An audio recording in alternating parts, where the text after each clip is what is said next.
The trees that are around here at the moment. These are what are commonly referred to as a desert bloodwood tree. Now they call them a bloodwood because of the sap of the tree. When it comes out of the tree it looks like wet blood. When it dries it looks like dried blood, hence the name. Now these particular trees are one of the varieties of eucalypts that we have here in Australia, and as such they have the ability to cut off their own limbs in times of drought. So you'll see a few dead limbs, small dead limbs on some of the trees there, but you know, some of them can be absolutely massive. And one of the very things I learnt as a Boy Scout when I was younger was not to go camping under these types of trees. You do, you wake up with a headache or not at all if one of those limbs falls out of that tree. They call them a widowmaker. Yeah. But these trees had two uses to the Aboriginal people. The first use was for the sap of the tree.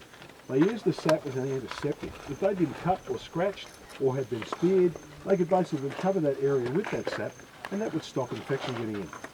Taking the lens cap off might help, mate. Oh, it's not. I thought the lens cap was on. No.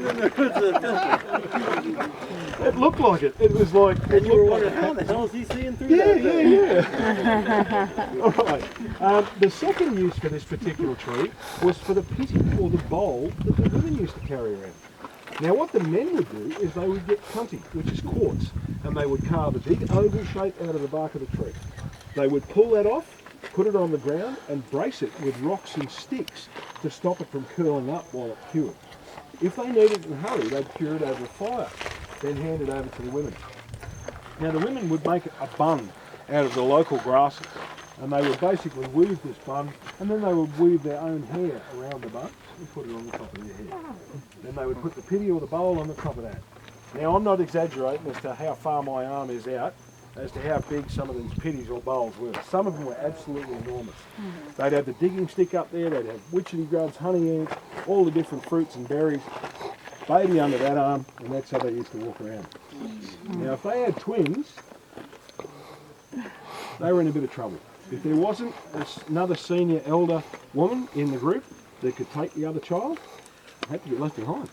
Because you can't carry two. You can only carry what you can carry. So, and they wouldn't pick either male or female, it'd be the weakest child would be left behind. Whichever that happened to be, male or female, the weakest child would be left behind. So yeah, that's the way they used to do it in the old days. All right, we're just waiting to go into that cave there. That guy Johnny just got in there, so